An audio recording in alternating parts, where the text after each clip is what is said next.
Welcome to Wayne's Weird World. What? No! No! What? Up, come on. I gotta go. First things first. Bows. St. George. Brewed over Launceston, northern Tasmania. Cheers. No, no, no. All right. Well, Pleiones, Terrestrial Orchids. Now, I've gone through all of these, cleaning them all up with weeds, stuff from the bamboo, leaves, you name it. With these tweezers. I can't think of the number of hours that I spent. 4 or 5 hours one day, another 4 or 5 hours the second day. Now I'm down to potting up what I call the fat hairs. So we'll get into it. Cheers. Oh. One more thing. Haven't had lunch yet. Middle of the afternoon, 3 o'clock or something like that. This is a Swedish confectionery company that makes these lovely chocolate covered toffee. Really yummy. And of course my nose is running. Ugh.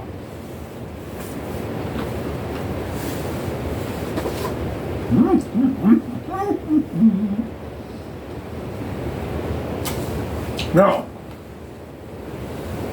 when you're cleaning up Pleiones, look out for these. That's last year's bulb. And they go rotten.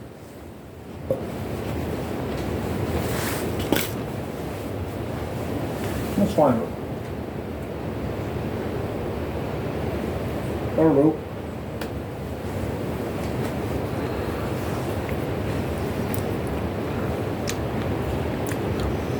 That's your bulb, but if I pull too hard, I'm going to dislodge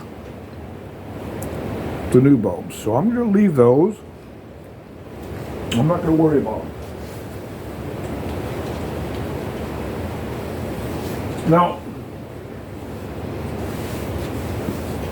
they produce their flower from a dormant bulb in the spring, end of winter, early spring. After the flower dies off, then 1 or 2 leaves will come out.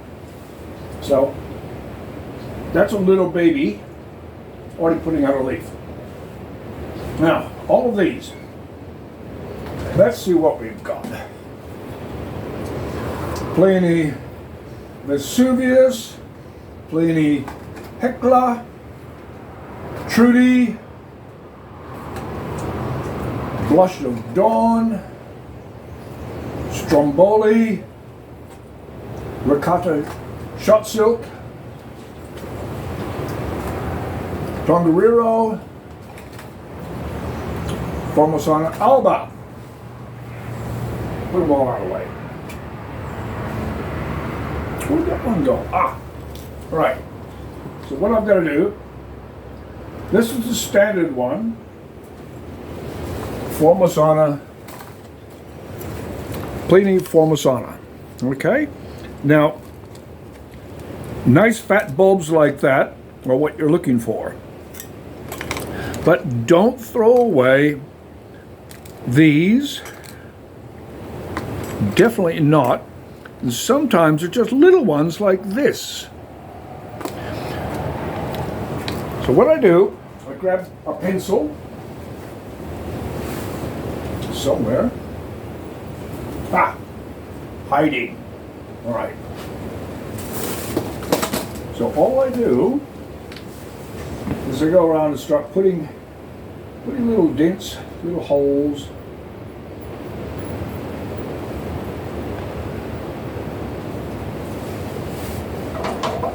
You don't want that fat hair to get knocked off, so I just trim that, just pop them in. Don't cover them. So bigger ones like this,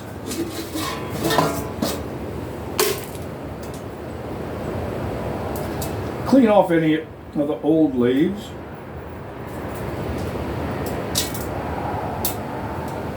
Trim off a little bit of the loose roots.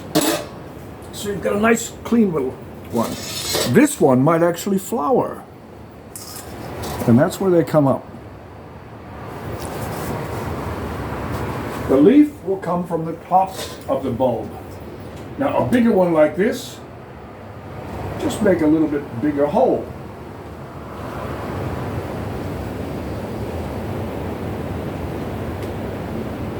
Do not cover them up. Let's see, let's find it. Oh, this other big one. All right. Again, cut off any longer roots. I don't take them all off if they're there because it helps to anchor the bulb. Now this one doesn't have a little flower spike coming up yet, but larger hole, in it goes, give it a twist so the roots go down in. Now these other ones, oh, another long one.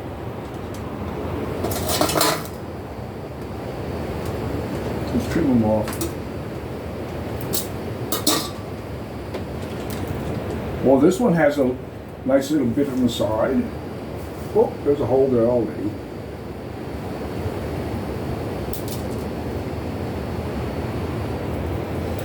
And then I just go around and pop those in, the fat hairs, about halfway.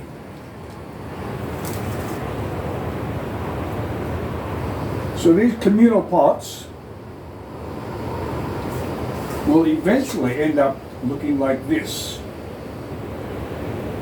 And when you start thinking, the largest producer here in Australia, a company that calls themselves Trays for the Garden, these bulbs, each individual one is priced at $8 retail. That's for a common one. This is Pleione, what is it? Pleione Versailles Buckleberry. Now these other ones, some of these are like, here's one, Mallard. They can be $20, $30 each. Not all Pleiones produce big bulbs like that.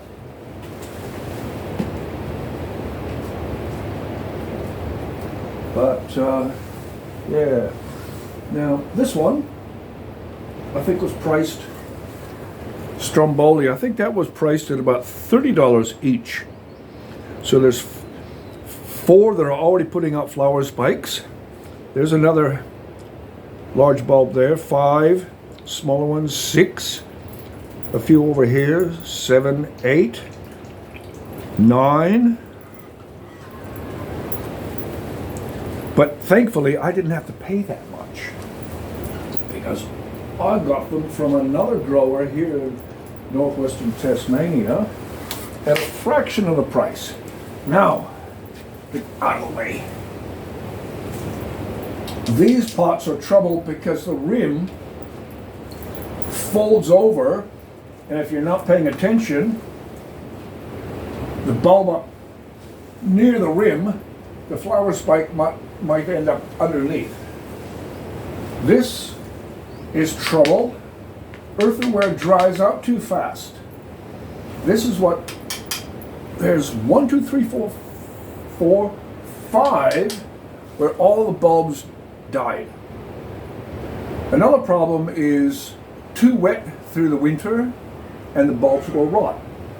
Got another couple pots over there where the little, what I call the fat hairs, rotted away.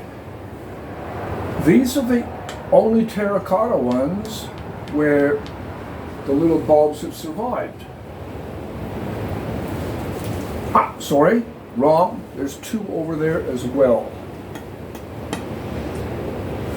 Deep plastic pots are good. Now, the website, Trains for the Garden, they recommend very deep pots, gravel, potting mix, fertilizer, which they recommend dynamic lifter, more free draining potting mix, and then the bulbs just pressed in on the top.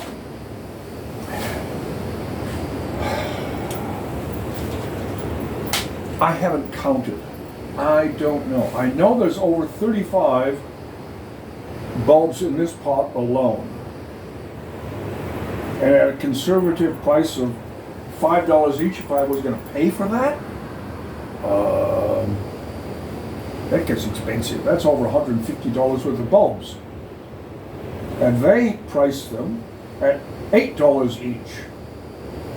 There's some of these other pots when the bulbs are $15 to $30, $35 each, they get expensive.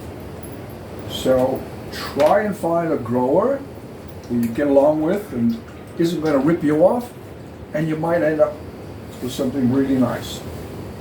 They're very, very much like a Cattleya flower. Let's turn that around. That's A. This is just starting, and the petals will just spread right out. That one, Formosana Buckleberry. Another one with Buckleberry in this pot. That large one there. Those 2 are Buckleberry, and I think those 2 are also Buckleberry. I've got lots. So, anyway, I'm going to end up spending the next hour or so putting all these little fat hairs in there. Lots of them. There's probably another 1, 2, 3, 4, 5, 6 to go into this pot, and lots more. That's it. Wayne's Weird World. 4th Valley Blues Festival. Yeah, I know. I'll be Donkey, the dog's body again, helping out. Not bad. All right. We'll see you next time. Cheers.